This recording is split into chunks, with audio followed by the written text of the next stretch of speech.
Good morning traders, Joseph here from Eightcap. Welcome to this week's market outlook from Trade Zone. So firstly, so far this morning we are seeing some gains from the USD index and we are seeing gains from the risk majors to the yen. The NZUSD is slightly lower, but we are seeing all three of the key risk currencies trading just higher to the USD at the moment. So this came after a pretty different finish on Friday where we saw some pretty good moves lower, but then they were cut down late in the session and we are seeing some gains today. So we'll continue to see if that momentum can try and carry forward, or if we are going to see new tests by sellers, maybe try and test some of those lows. So today is the 1st of May, so it is Labor Day, so quite a few markets are shut today.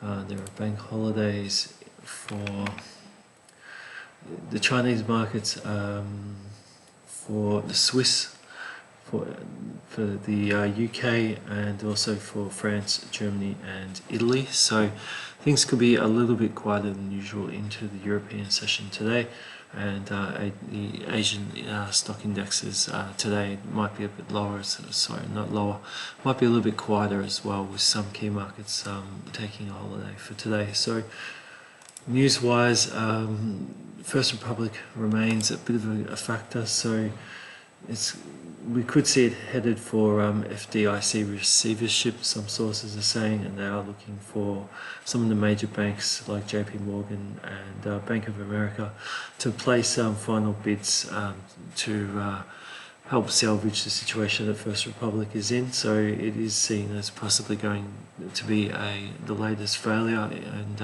the latest victim in the banking crisis. So I'm not sure how much impact that will have on the market. So it may have been sort of priced in just due to the previous understanding about it. So we'll see how that plays out later today into the US market. Now some of the key news this week. So Friday, the real key news on Friday was the Bank of Japan. So rates were held, but they did say that they're doing a review. So we did see some dramatic moves lower in the yen, and we can just see here some of those moves we saw on Friday against the yen from the risk pairs, and we saw the euro to the yen, for instance, went flying above this resistance area here, and is sitting quite nicely up in the 150s once again. So, and the pound as well had a very strong move, so we can just see that move here. So we're talking, over just under 2.5%, which is a big move on the Forex pair, and we've saw a test here up at this level at 171.18, and we're going to see today if it can, or this week, if it could maybe test this high, or if we're going to see a bit of a pullback. And the dollar as well had a very strong session, even though it did break above this resistance point here. We'd like to see if it can test or break 137.40 and continue this trend going upwards. So we also saw some pretty good moves on stocks on Friday. The S&P, the Dow and the Nasdaq all moved higher. The S&P had a very solid day, as we can see, but it still sits just below, in this resistance area. We'd like to see this area beaten just to get this trend back, really confirmed. And the NDX 100 at the moment is just sitting, they're all trading just a little bit lower at the moment. The NDX is down 0.11%, but we can see a break at this level here on Friday, and would now like to see if this trend does continue. This is our next target, which will be up at 13,655, a little bit away, but with the way it's been moving over the last several weeks, definitely a possibility if momentum still continues to go. Now this week we have the cash rate coming up for the Aussie tomorrow. Now after last week's CPI data, the RBA, well, the forecast is for a hold at 3.60%, and depending on the statement, if they are forecasting to continue to hold, or if they do suggest that we could see further 0.25% rises, this could put some pressure on the AUD to the USD, depending on the other side with the USD. And we could possibly see another test of this area here at 65.76. But if things do come out a little bit more hawkish from the RBA, we could see a break of this area here, maybe a bit of a push higher. Now, we have a couple of things to keep an eye on this week. So the Fed is another that's coming out this week, and they're expected to raise rates once again to 5.25%. The statement will be what will really be analysed this meeting, and this really how they are seeing inflation, if current rate rises are working, and then what's the outlook if rate rises are going to continue. The dollar, even though it did have a pretty steep pullback, it still has plenty of support around that 101.20 area. And if we do see a more hawkish stance from the Fed, we'll continue to look for buyers to try and make a move higher. We do have this higher low. There's a squeeze here at the moment, and sellers and buyers look to be stuck in a bit of a neutral position right now, with maybe the edge just being to buyers as we continue to see these higher lows moving up. So the Fed may really help get some direction, or if it doesn't come out as first thought, we could see a quick break lower. So we could see a test of that 100.76, and if we do see upside movement, we'd like to see a break of, into the 102 area. So continuing on, we also have the ECB coming out on Thursday evening our time. Rates are expected to increase once again to 3.75%. Again, I think there will be focus really on the statement from the ECB and how they're seeing inflation, and I don't think their issue is as bad as what they're seeing in the UK, but it's still high, and that's still what is the plan, and if we will continue to see rate rises for the remainder of the year. I think the dollar will remain the key driver though for the Aussie and the Euro, even though on the short term we may see a bit of a small move, but overall it's still going to revolve around the dollar, as the Euro's price pattern looks quite similar to the dollar at the moment with this squeeze here at the moment. So it'll be looking for something hawkish and lower dollar strength just to get a bit of a break here to push above, to break this resistance here at 1.1051. So, and just to finish off the week, there are comments coming out from a couple.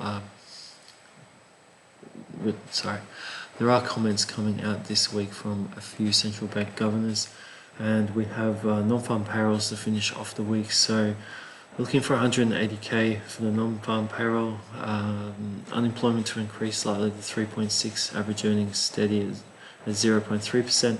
On the Canadian side, they're looking for unemployment to tick up to 5.1, and they're looking for a lower than expected than last time jobs creation with 22.6k. So it's a busy week coming up. There's quite a bit of influence there for the USD with the Fed and with the employment data. So on top of the ECB meeting and the RBA, there could be some good opportunities this week, and then potentially some good market moves as well. So also add into that the worry around the banking sector in the US at the moment, and with what's happening. We're going to see any answer this week on First Republic, and is it factored into the market, or is there any more surprises there? I think there'll be some of the things to keep an eye on. We'll just finish with cryptos, oil and gold. So another one for gold this week would just be really the strength of the dollar. We can see a bit of a holding pattern and a range here. We need some direction for gold. There's some support down here at 1979.08, and there's still plenty of resistance up at 2,650. So we need something to sort of break the stalemate. Oil had a very strong finish to last week. Bit of a gap lower to start trade this week. I think the key here now is we've had that gap fill. Do we get a new higher low, and then do we see another push up to test 78.80, or do we see another move down to test support at 74.29? So probably the two branches that I'll be watching this week to see what happens with price moves next from oil. And cryptos, we'll just touch on some of the keys. It was a pretty flat weekend for Bitcoin. We did see a bit of a break higher yesterday, which was rejected, and we saw markets come back down. It still remains range bound after this leg up. That's our key resistance target. There's a bit of short-term support here. And for Ethereum, we saw Similar story at the moment with Bitcoin. We have a bit of price trading inside this leg, this first leg up after this decline. So short-term support around this area, it is being tested at the moment this morning, and then we have this resistance here at 1850. Again, we just need a bit of clarity and a bit of direction just to signify which way the market's going to go. That does still look like a bit of a worry, but as long as we still see higher lows, we could see a new leg up. Or if that fails to materialize and we do see this continue to hold out and stop buys, we could see even a new breakdown to test this area 1832. Some of the other key coins, so Ripple's in quite a similar story to Ethereum. I don't think I should just go over that once again. And ADA has moved a little bit deeper than the others.